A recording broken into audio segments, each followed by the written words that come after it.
Good afternoon. Good afternoon. Thank you for whoever confirmed that the mic works. Yes, it does. Judy Serosity here. Oh, great. Oh, there you are. You're right in front of me. I'm Judy. right in front of you. Hi. Nice to see you. Nice to see you. Nice to see everybody.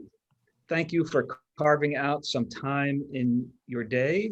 I am Lee Soltysiak. I am the County Chief Operating Officer, and I want to, besides thanking you for what you're doing today, here, I do want to take a minute to sincerely thank you for everything you have done since last March. I mean, won't need to restate all the obvious of everything that everyone has gone through, both personally and professionally, but I do want to acknowledge what you all have needed to do in order to make all of those things continue to work over all these many months, and dealing with your personal lives and the upheaval that COVID brought about. And that meant different things for different people. And for those of us who are living with little people, I know balancing virtual school and trying to work in the background, was another layer to all this, and carving out pieces of your home, to make county government work. Maybe a dining room table, maybe a home office, maybe your bedroom, whatever it was. I understand it was a shift and a big imposition, and you all did it. I also want to acknowledge that not everyone could work from home. I mean, there were and are a whole lot of jobs here at the county where people simply did not have the option to be home and work remotely. And I want to acknowledge and thank all of those people who needed to find a way to come in and take the risk to continue doing the jobs that we've all chosen to do. So a lot of thank yous up top. What today's all about here is to try to answer questions and reduce what we all know is a general level of anxiety here, kind of getting out of where we all were. And there's lots of different reasons for that, and I expect I'll learn some more of them today. But even on the very front page of the Inquirer today, top story, top of the fold, about anxiety levels about people returning to normal life and professional life. So what I am hoping today will do will help give you the tools and information, which in my experience is one of the best ways to combat anxiety, with data and facts and information. And and a number of us have been very fortunate over the past, in a year when you don't necessarily count all the things you were fortunate and grateful for. I know I do feel fortunate to having been in the position to work with so many people who, are just so knowledgeable, and you're going to get to meet and talk with them today. Doctors Lorraine and Wang, and giving us the information and the tools and the data we needed to help keep our constituents safe, but also our employees safe.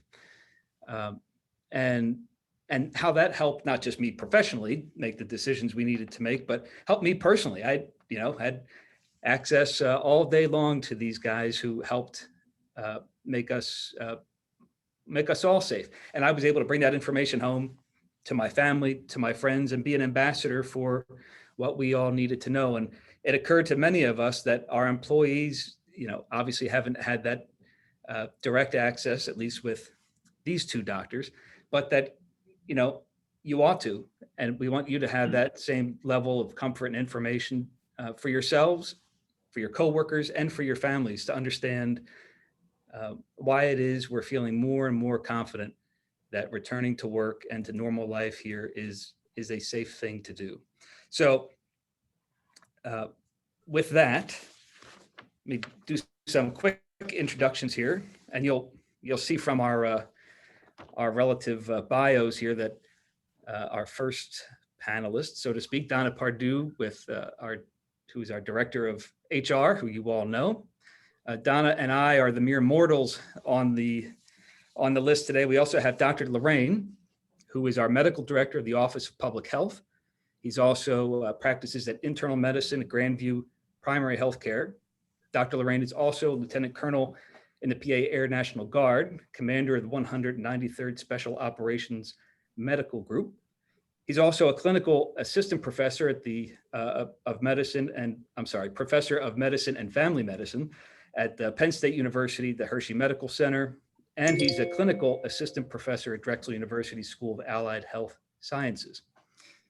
And Dr. Wang, who's also with us today, he is our Chief Medical Officer and Regional Medical EMS Medical Director in our own Montgomery County Department of Public Safety.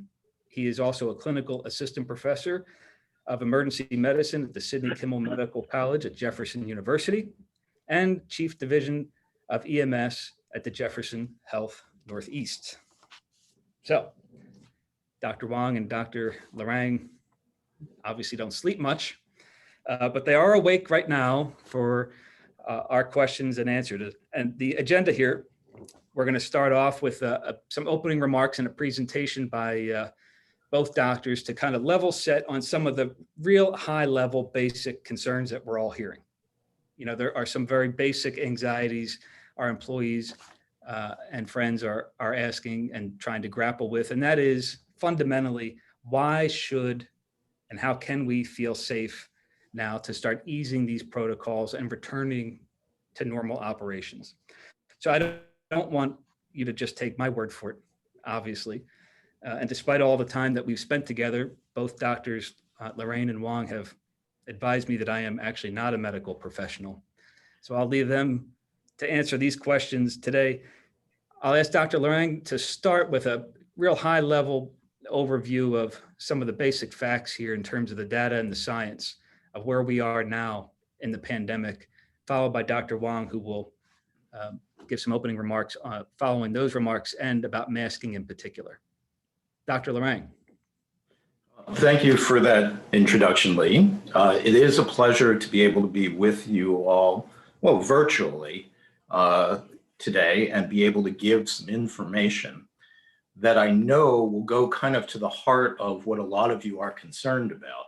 And Lee brought up an excellent point as well, that we're going to be discussing this information. We're going to be giving you a lot of facts that hopefully will help you to understand what's going on. But please feel free to share that with family and friends.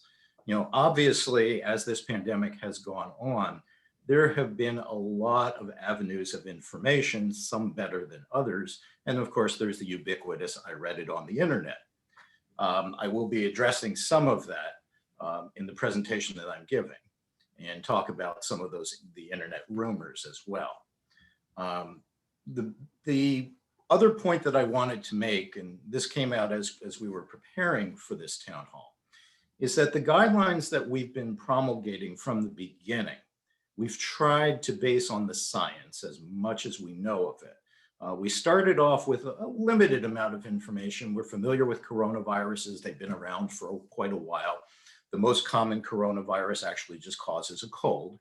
But this was a novel coronavirus, so we had a lot of new information that we had to gather. But as we gathered that information, we tried to take that and give recommendations based on that data. So what I'm going to be sharing with you is based on the current data and is as up to date as possible. I actually prepared this last week and have not updated it. So I am maybe 7 days behind, but I think things are still pretty much the same. And with that said, I'm going to share my screen and discuss the main issue here that I think has people concerned and confused, quite frankly. The current change in guidelines for wearing masks in public and in contact with other people. I think that there was an additional element of confusion that came up with the most recent recommendations, because it seemed like a fairly quick about face from the CDC. In the space of 1 week, they kind of went from you have to wear masks everywhere to those of you who are vaccinated don't need to wear masks anywhere. And that sort of gives you statistical whiplash if you're not really prepared for that information. So going back, This is a general summary of what the recommendations were for masking prior to a few weeks ago. These were last updated in April, but basically the recommendation was any place that you would be around other people, people outside of your regular contacts, within 6 feet of other people, prolonged contact, that wearing a mask would be helpful to reduce spread. And that the type of masks that are used basically fall into 3 categories. You have the cloth masks and equivalents, you have the surgical masks, and you have the higher level N95 masks. Mostly what we're talking about are the cloth masks and the surgical masks. The N95 mostly were reserved for people working in healthcare settings who could expect direct exposure. Well, that obviously begs the question, well, how effective are these masks in preventing the spread of the coronavirus? And the first thing that people really need to understand, I know you've heard this before, but on an emotional level, I'm sure this is not the case. People need to understand that the mask that they are wearing, the cloth mask or the surgical mask, is mostly not to protect themselves. It is mostly to protect other people from droplet or aerosol transmission if you might happen to have a COVID infection. The mask gives you a little bit of protection from mostly from droplets in the area, but it's really designed for something called source control rather than individual protection. And the source control is what I was describing before, that should you happen to have a coronavirus infection, the use of a cloth or surgical mask really keeps down the amount of inoculum, the amount of material that you might spread containing the virus through normal respirations, coughing, or sneezing. There have been a ton of studies looking at the effectiveness on masking, and it's really, really hard to pin down the data. There are a bunch of studies that actually show almost no effect of masking, and there are some studies that show that there's a decrease in community spread by up to 15%. So what is the real answer? Well, nobody knows. It depends on circumstances. I would simply sum it up by saying there is some degree of control of transmission by using these masks, and therefore it was an appropriate recommendation to make at a time where there was a fair amount of virus in the community. Now, as I alluded to, those guidelines were changed only just a few weeks ago. So I'll emphasize the first line here, when you've been fully vaccinated. So what we're mostly talking about here is for those who have received the vaccine and are considered fully vaccinated. So very briefly, there's 3 vaccines that are licensed in the United States. Moderna and Pfizer vaccine are 2-dose series. They are what's called messenger RNA, mRNA technologies. There's also the Johnson & Johnson vaccine, which uses a different type of weakened virus to get the information into the immune system, and that is a single dose. Full vaccination is considered to be two weeks after the last dose in the series of whatever vaccine you received. So if it's the Pfizer or the Moderna, 2 weeks after the second dose, which is given at 3 or 4 weeks, depending on which it is. And with the Johnson & Johnson, it's 2 weeks after the single dose. So I've highlighted the important part of that recommendation that fully vaccinated people can resume normal activities without masking, without physically distancing. And then there's the disclaimer, except where required. So one of the places where it is still required is any mode of transportation. So if you're going to be flying anywhere, taking the train, using the bus, it is still required to be masked in those circumstances. Healthcare facilities of all types will continue masking as well. So that's a very big change from the other guidance, and this happened over the course of a week. So it's really important, for us to figure out, okay, well, if we're going to be removing these mitigation strategies, if we're no longer going to socially distance, if we're no longer going to use masks, if people can get together, what's the risk? And this is really the key, the most important thing. And I believe that most of you, as we go through this, are going to have a real aha moment as we look at this data. So we figure out the risk of contracting a COVID infection by taking these three factors: the positivity rate, the transmission rate, and the vaccine failure rate. The positivity rate is calculated by looking at the number of positive results over the complete testing. This is on our county website, posted all weekly. And that's a stand-in for the prevalence, how much of this disease is present in the community. From last week, the positivity rate was about 2.5%. Anything below 5% is considered suppressed. So we're doing pretty good. And I do believe that the last report that we got for daily cases was 7 in the county, which is pretty near an all-time low. So right now we are doing very, very well. And this is more or less reflected across the country. The transmission or attack rate is how likely are you to get a COVID infection if you have indeed been exposed. That's been estimated to be somewhere around 5% in multiple studies. And the vaccine failure rate, as we'll see in a little while, is incredibly low. So we're going to go through each of those real quickly. This is the graph from the county website showing that dark black line at the top is the positivity rate. You see how it's been coming down regularly. And as of the last measurement, 2.5%. The attack rate, this is from one particular study that looked at attack rates across the population. The average from this particular study was somewhere around 6 to 7%. Other studies are a bit lower, so I'm taking the average across multiple studies, and the chance of getting a COVID infection if you've been exposed is roughly 5%. Okay, here's the big news item, the vaccine breakthrough rate. How effective are these vaccines? Well, when they were first approved, the mRNA vaccines had efficacy rates of 90 to 95% in clinical trials, which is fantastic. It's pretty much among the best of any of the vaccines we've ever had.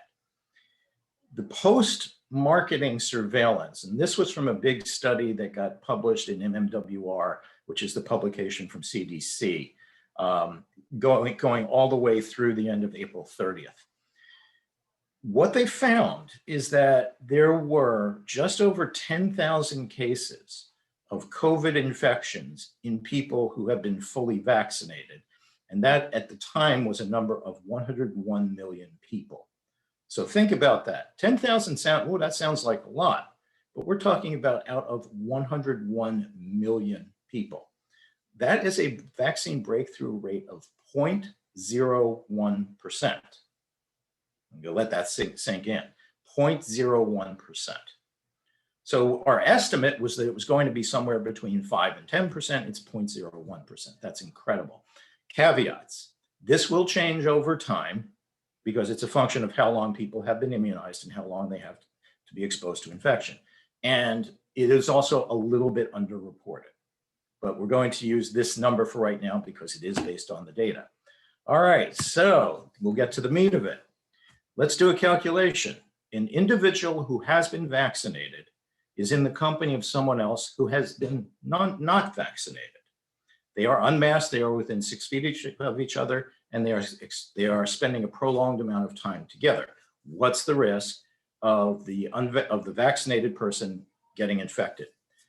The positivity rate, 2.5%, times the attack rate, 5%, times the vaccine breakthrough rate, 0.01%, 12 millionths of 1%.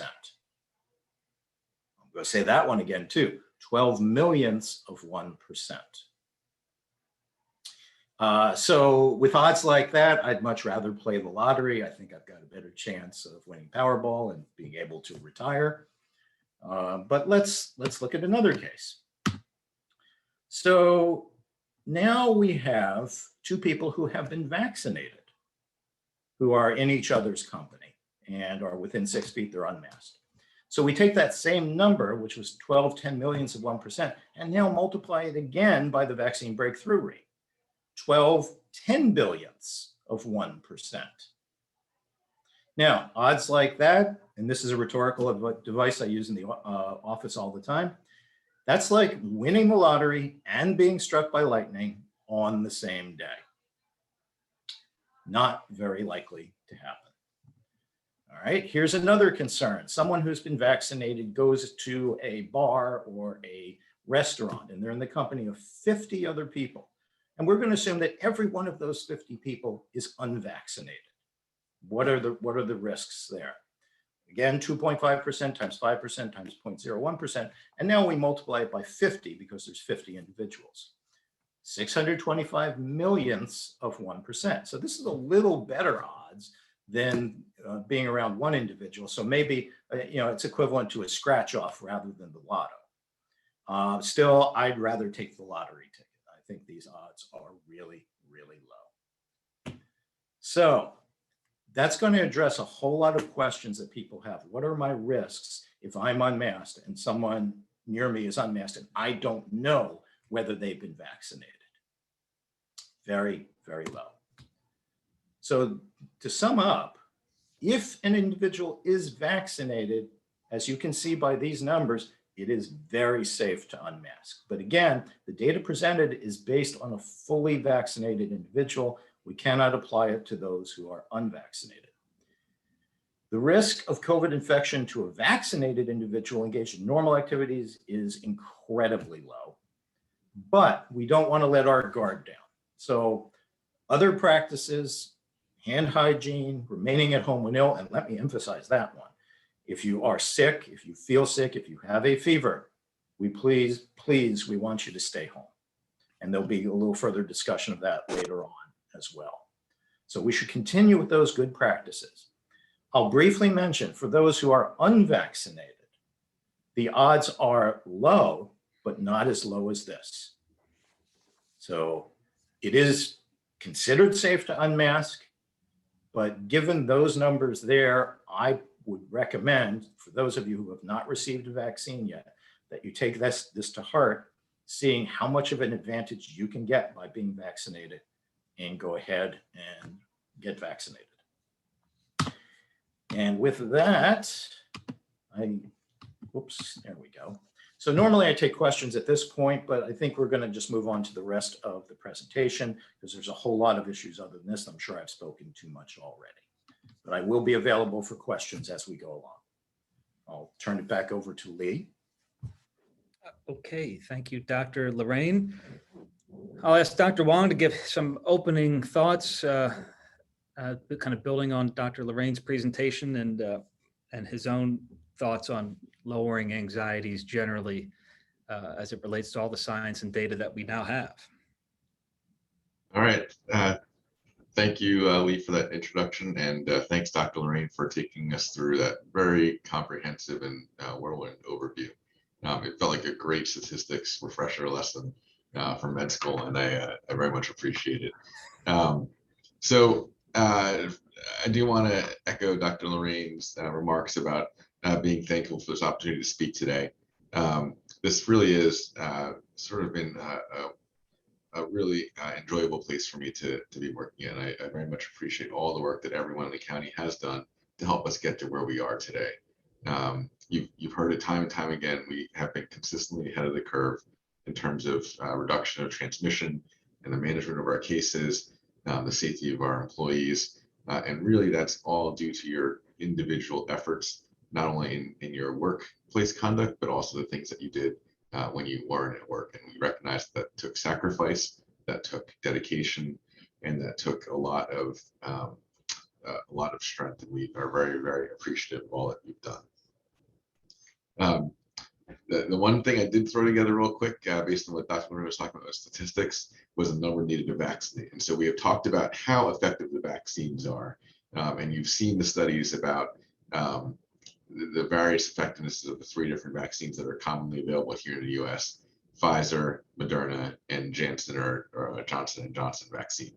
And the take-home point is that although the effectiveness was not deemed the same amongst all 3 vaccines, one of the concepts was that the vaccines were not studied in the same environments. So in some of the vaccines like Pfizer and Moderna, they were studied in the United States, and the rate of COVID-19 at the time of those studies was a little bit lower than it was during the Janssen or the Johnson & Johnson study, which was done in South Africa. And in addition, there was a lot more cases of variant COVID-19 in the Johnson & Johnson study. So when you crunch all the numbers, we had this concept about the number needed to vaccinate. So how many people do we need to vaccinate to prevent one case of COVID-19? And when you look at them, they actually come out a lot closer than you think. So, Moderna, if for every 76 Moderna vaccines we give out, and by vaccines, I mean the 2 doses, we prevent one case of COVID-19. For Pfizer, that number actually jumps to 117.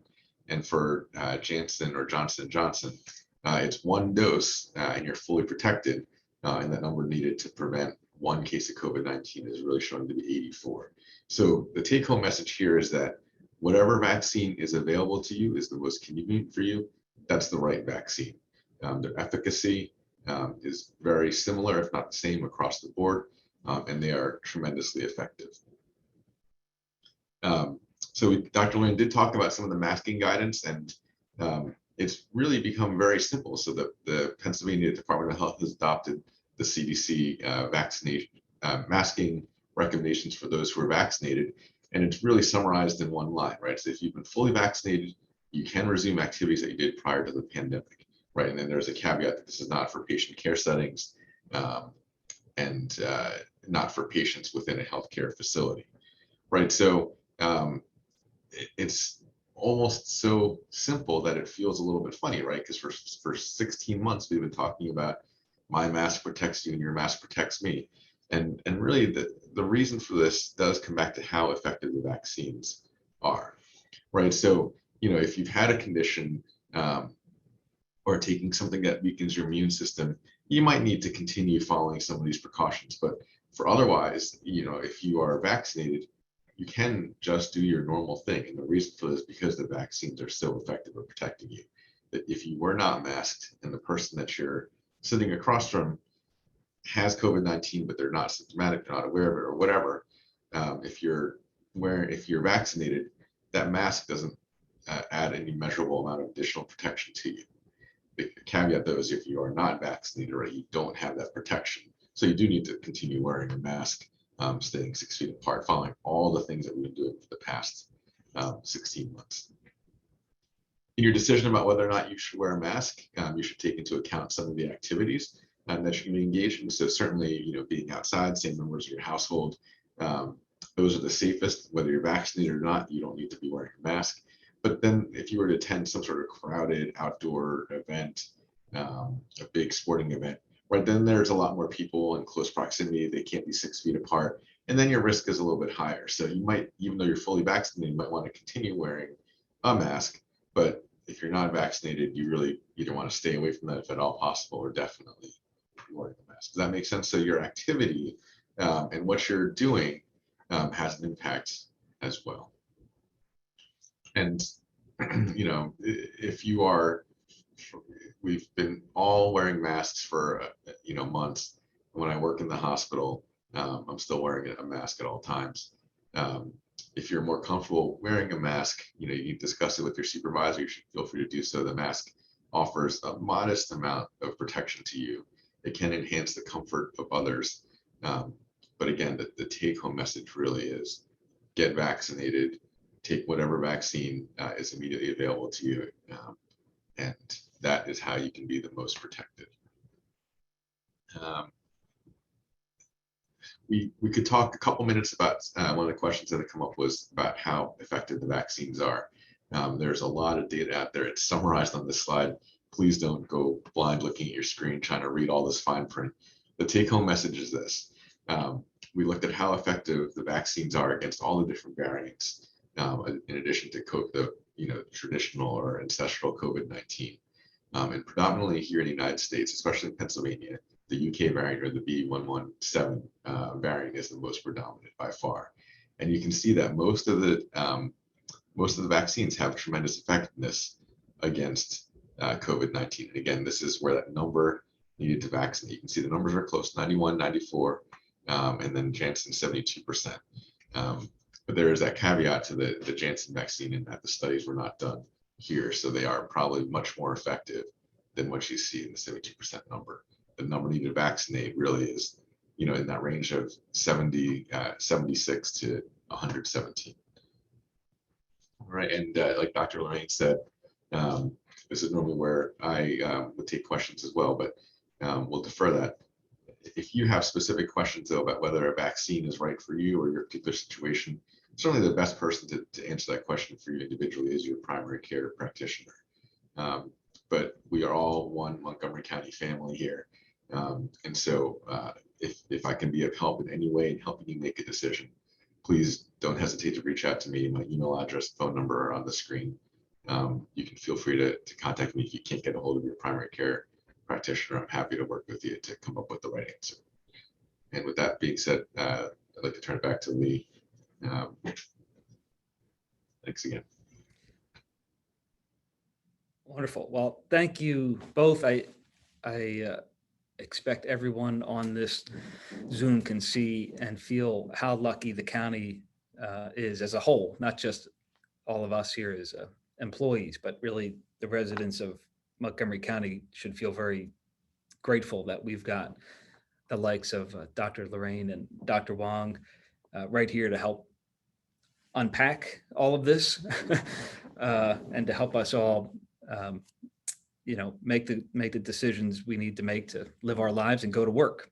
I hope you all appreciate the messengers here, because Dr. Lorraine and Dr. Wang, these two doctors were involved in every single decision that needed to be made with respect to keeping our residents safe, and also in terms of our employees and our protocols here in the offices and out in the field. So these are the two guys who were telling us to take all of the precautions that we needed to take over the past 15 months. And here they are both today trying to help us all understand why it is we can feel safe to begin to unwind these things in a safe way. So I just wanted to underline that point.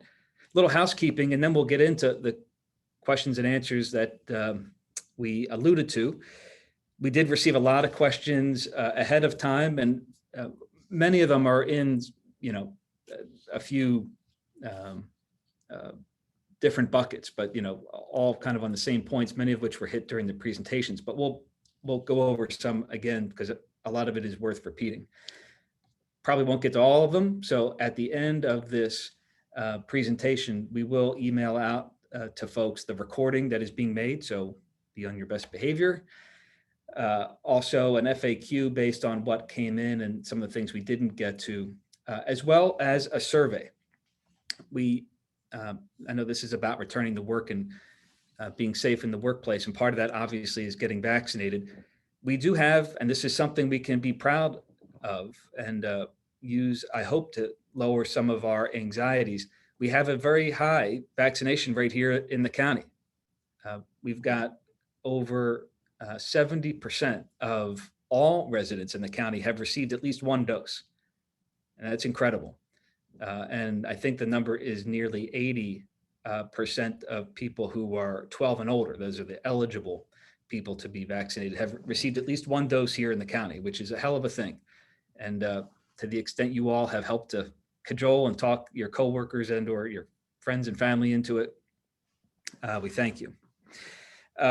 So that'll come out after the meeting. And just, I'll say this before we get into actual questions and answers, just a general reminder that, and you're all aware of this, that each department has unique operating circumstances, and not every answer is going to apply in the same way to every department. So, use your judgment here as we answer some of the high level questions, and always, of course, defer to your department head and work with HR on individual matters. So with that, we've got a lot of questions we received beforehand, but you can also put some in the chat as they come up. Just to stay in the topic of some of the most frequently asked questions here. Obviously, the number one is, how can I feel safe if not everyone is vaccinated? Some of the other very frequent questions we've got, and Dr. Lorraine, I'll ask you to tackle these. If you can talk about the effectiveness, a lot of questions on this, of cleaning the high touch surfaces and the CDC guidelines that have sort of evolved over time as it relates to helping to mitigate the spread? So as I said at the beginning of my presentation, with the novel coronavirus, we didn't have a ton of information. So we had to kind of model it based on other viruses that we've dealt with before. So one of the things in terms of mitigation was we looked at these high touch surfaces and said, well, if we have enhanced cleaning, there will perhaps be less of the hand contact and the face contact inoculum. What we've found over time, however, is that that's not really the mode of transmission for the COVID-19 virus, that it's almost all aerosolization and droplets, and very, very little, if any, is direct transmission through surfaces. So that being the case, all the enhanced cleaning really doesn't accomplish anything. And we needed to focus more on the aerosolization droplet. And that was really where we got into the masking as much more of an emphasis than enhanced cleaning. So I believe that the plan at this point is to no longer continue enhanced cleaning, obviously continue regular cleaning because we don't want to have a messy workplace. But the enhanced cleaning does not really contribute to a decrease in spread at all. Okay, in the same bucket of questions, we also received a few about temperature checks and why in each of the county buildings we're no longer doing those on entry. So Dr. Wang, do you have some thoughts and maybe explain to us why we used to check temperatures and now we don't? Absolutely. So in the very beginning of the pandemic, we were looking for every resource we had available to us to prevent an inadvertent or unknown transmission of the disease, right? So we implemented these surface cleaning procedures. We implemented temperature screenings. But as it turns out, as much as we wanted to be perfect, those temperature sensors really are not as accurate as we want them to be. On top of that, we know that some people who actually do have COVID-19 don't have a fever and don't have an elevated temperature while they're infectious. And then lastly, especially with the extremes of temperature, and here in Montgomery County, right, we have feast or famine in terms of temperature, right? So when it's really hot out, we have people whose skin temperatures might be a little bit elevated just because it's warm outside and they're coming in from a very warm environment. And during the wintertime, we might have had people whose skin temperatures are artificially low just because they were coming into a building from a colder environment. So these sort of surface skin temperature screenings, although it might have been helpful in the beginning, big picture wise, aren't that useful. And we want to focus on doing things that are science evidence based. And the science here is that the best thing we can do to prevent virus transmission is to get vaccinated. And the best thing that we can do is to be vigilant in our own lives for symptoms of potential COVID-19 infection. Okay, thank you. Just a little follow-up on both of those questions on cleaning and temperature checks. I just put a plug in for, keeping up with, as Dr. Lorraine put it, our regular good practices. It's still important to wash your hands. It was in the before times, it is in the after times. So, and in terms of cleaning surfaces, it was always a good idea to clean surfaces generally because other things can be spread. But as it relates to COVID, that is why that recommendation changed. But in terms of the high touch surfaces in your office, people who have counter access and, frequently, the high touch locations, they absolutely can still be cleaned. And I think the best way for that to happen is at the departmental level. You all know best where people were the most. And so purchasing does have all of the tools available in terms of wipes and sanitizers and all the rest. Your departments can absolutely avail themselves of those things and to keep up with just a general level of good hygiene throughout the building. And on temperature checks, just reminding ourselves of the basics here, that when you are sick, you really shouldn't be in the office. that was always true. And maybe now we're all especially sensitive to it. So this advice here, I know can't apply to everyone. I know remote work doesn't apply in every situation, in every office, for every employee, but this is where the flexibility of remote work, where it's possible, can really be useful. For those days when maybe you're just about to feel sick, and you're on the front end, probably when you're most infectious, frankly, but you still feel okay enough and you would have gone to work. If you've got the opportunity to work remotely that day, take it. Just keep yourself and your germs in your house if you can do it. Also, frankly, if you're feeling bad enough that you can't work, don't feel that if you do work from home on a normal basis that you can't take a sick day. Absolutely take a sick day. You can be offline even though you work from home normally if you're sick. But obviously, if you can't work remotely because of your job responsibilities, please do take that sick day. Don't come in. You don't need to come to the lobby to find out you've got 101 temperature. Take care of that at home. Okay. We've got some other questions here. And again, a lot of them have been answered in the overview, but there's one in particular here as it relates to those of us who've got kids at home. The question is asking if we could please discuss COVID-19 and the vaccines relating to children under 12. And should parents of unvaccinated children be concerned about being around unmasked and I guess unvaccinated people out and about, and then bringing it home to their children? Dr. Lorraine, you would like to start with that one? Sure. So very quickly, looking at vaccine status for children under the age of 12, obviously 12 and over, the Pfizer vaccine is currently approved for that. I believe Moderna has an application in as well. But under 12 right now, there is no approved vaccine. Both Moderna and Pfizer are working on that currently. I'm sure the other vaccine manufacturers are as well. The last information I saw is that Pfizer is planning to submit its data to the FDA in September. So it's possible maybe around October time, there might be an approval for vaccine for children under the age of 12. What it's looking like is that there'll be a slightly decreased dose for the 5 to 12 age range, and then a further decreased dose for 2 to 5. And I don't believe they're looking to immunize under the age of 2. So that's in the works, but that's not going to happen until the fall. As far as potential exposure for parents of children under the age of 12, if the parents are out and about and they have been vaccinated, there's minimal risk of them bringing any type of infection home to their unvaccinated children.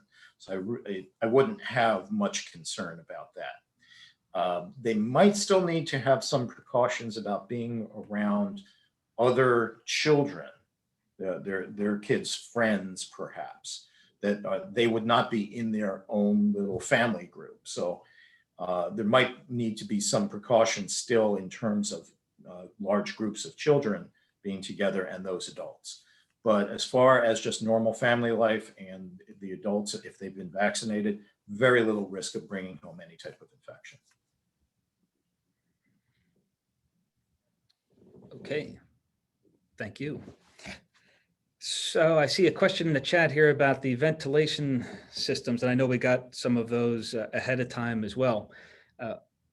I'll take that one just by way of updating everyone that we did have an independent outside engineering firm evaluate all of our HVAC systems, and they all met or exceeded the CDC guidelines for proper ventilation, which was a good thing. That doesn't mean these HVACs actually maintain the current temp or the proper temperature that we all want.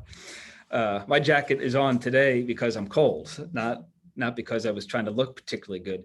But that's different than fresh air ventilation and circulation. So we absolutely have looked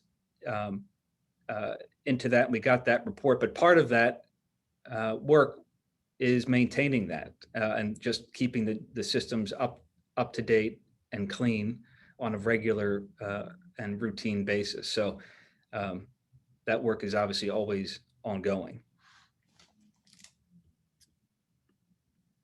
Reading through some other incoming here on questions. There's a question about being vaccinated if you already have natural antibodies. Dr. Wang, you want to start with that one? Sure. So there's an optional recommendation from the CDC to wait 90 days after you've had a natural COVID-19 infection before getting vaccinated. And the reason for this is that we don't entirely know how long the COVID-19 vaccination will give you protection for. So by waiting, and we also do know that the risk of getting reinfected within 90 days is very, very low. So by waiting a little while longer between the COVID-19 infection and a vaccine, you can maximize the length of protection you have from that one vaccination. So for example, if the vaccine were only to last a year and you got vaccinated a month after you had COVID-19, you would have 13 months of protection. But if you waited 90 days, you might actually get 15 months of protection instead of 13 months, and from that one single vaccination course. But that being said, with a wait of 90 days is optional. It is not required. It's just certainly if you've had COVID-19 and have not been vaccinated but are wanting to do so, you should feel free to do so as soon as you'd like, because you will get additional protection from a COVID-19 second infection. I'll add a couple of points to that as well. From the studies, we do know that those who have gotten a COVID infection and are subsequently immunized definitely do have a boost in their immunity. The other thing that came out of the studies is that those who've had a COVID infection and received the immunization afterwards don't have any increase in side effects compared to the control group. It is still unknown, and this is only going to come out in time, as to whether natural immunity from a COVID infection is long-term protective. We simply do not know that right now. But what we do know is that at least one dose, and typically it's of one of the messenger RNA vaccines, Moderna or Pfizer, at least one dose after having a COVID infection significantly boosts the immunity. It's my suspicion that that's eventually going to be the recommendation. But right now, the recommendation is still for a full 2-dose series after getting a COVID infection. Okay. Since we're on still vaccines, there are a couple questions about boosters. A lot of questions about whether or not they'll ever be required, and do we know how long until we know that? I won't repeat what I've heard. Yeah. I'll let you guys talk about it. So again, time will tell. We have to see what happens. It's looking like almost certainly a booster will be recommended. My projection is that it's going to be at 1 year from the data I've seen thus far. Will it be recommended in subsequent years? Don't know. We have to see. But my projection is that there will be a booster, and it will probably be at a 1-year interval from the initial immunization. But we're still looking at the data. And to amplify some of that, when you looked at what happened with H1N1 several years ago in influenza, right? There was a separate vaccine for H1N1, and the flu shot, you had to get 2 shots that year, the year afterwards. But eventually they were able to combine those 2 vaccines into a single dose. And so you could get some additional protection against H1N1 in your regular flu shot. Now there's no need for a second vaccination. And that we may see that come with the new vaccine technologies that are being developed for COVID-19. But the need for a booster also is dependent on how much disease there is in the world and in the community. So if we can get far ahead of this somehow, we can get COVID-19 to become virtually eradicated, there may not be a need for a booster after a couple of years. But just like Dr. Lorraine said, I do agree. Probably we're getting a booster sometime in the next year or so.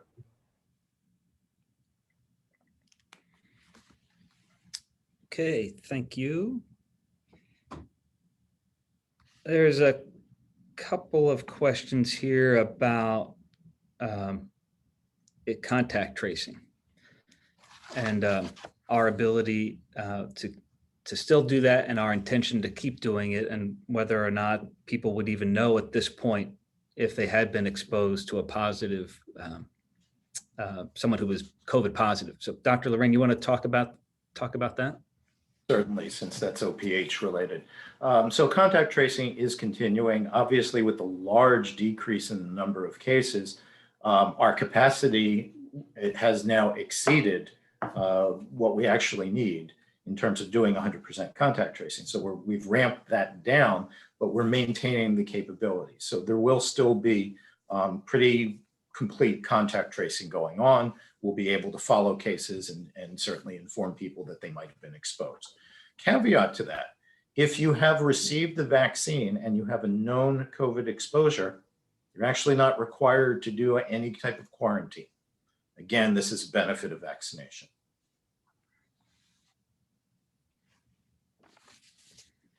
Okay. Thank you. There was a follow-up question on ventilation about non-county owned buildings and HSC in particular. That HSC was included in that evaluation of the HVAC systems. We talked a little bit about this early on, but on the variants, that's the other, one of the other unknowns that are out there. Dr. Wang, could you maybe talk about what we know about variants as it relates to the vaccines and sort of their prevalence at the moment in our area? Sure. So, COVID-19 is a coronavirus, and this is a type of virus that unfortunately, because of its relatively simple nature, can mutate. And mutations can be either good for the virus or bad for the virus. And by good for the virus, that means it has a little bit more potential to infect people, or by bad for the virus, it means that it has less ability to infect people. So there are probably variants out there that actually make COVID-19 less threatening to us. But we are only concerned about the ones that make it more infectious. So there are several predominant strains that are out there. I did kind of briefly touch on them. The B117, which was the first one that was detected in the United States, that was back in December 2020, and it was initially found in the United Kingdom. And it's the one that's probably we see the greatest amount here, both in Pennsylvania and in the United States. There are a couple other strains, the Brazilian strain, the P1 strain. We have very few of those in the Commonwealth, but it's also one of the newest variants. And we have some other ones like B1, 427, and 429 that have been recently detected out in California in February. So as these variants become identified, there are ongoing studies to evaluate how effective the vaccines are against them. And in all of the testing so far for the variants that we've seen, a vaccination does offer a moderate to high degree of protection against the variant. So at some point, there'll be enough data to say we have, this vaccine X or vaccine Y is, 87% or 90 something percent effective against this particular variant, but it takes a while to get enough cases to develop that information.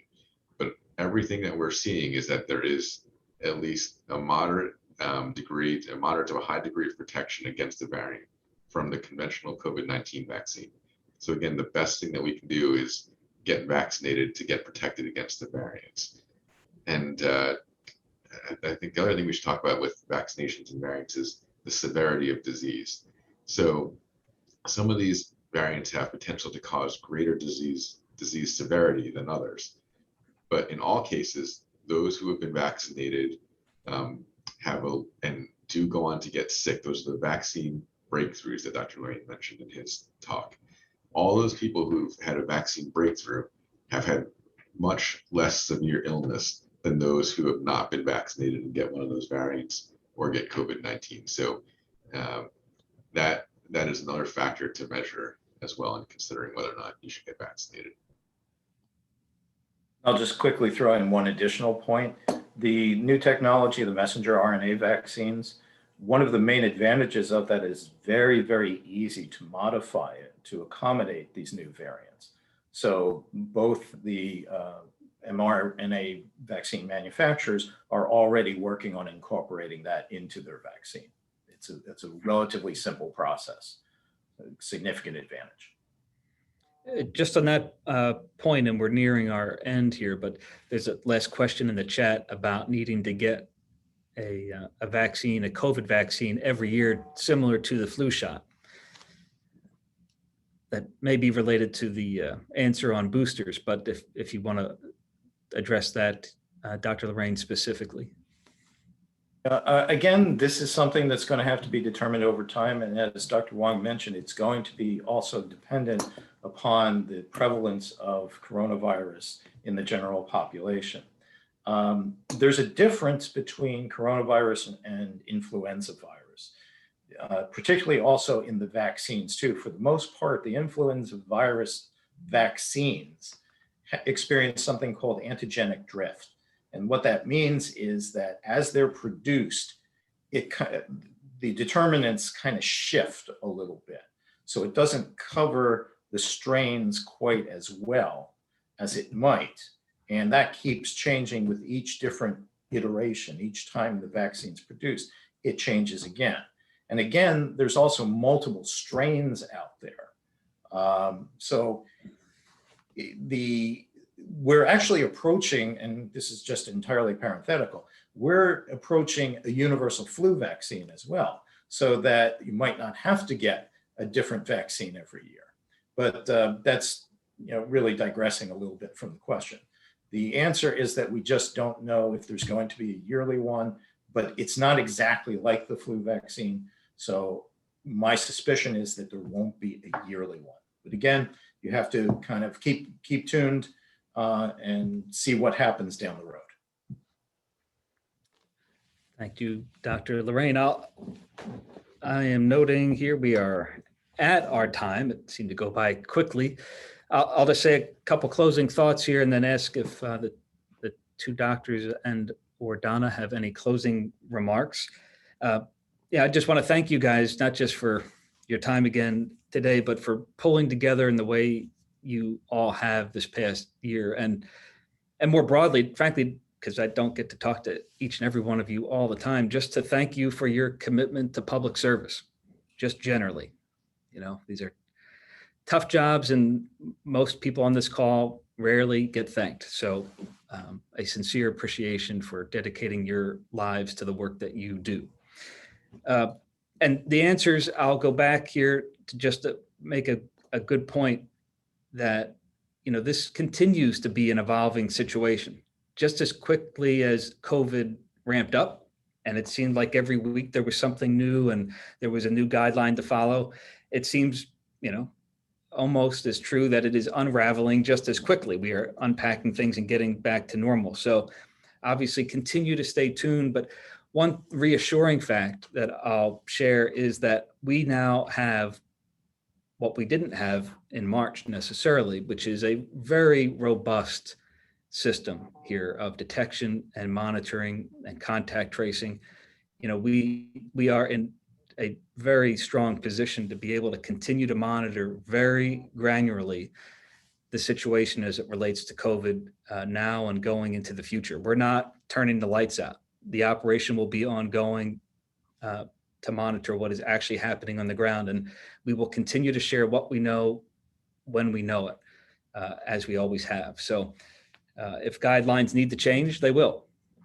But for now, this is where we're at. And it is nice to see, literally see a lot more smiles these days. So closing thoughts from the panel, Dr. Wang? I do just want to echo some of the comments from earlier. These have been exceptionally challenging times, and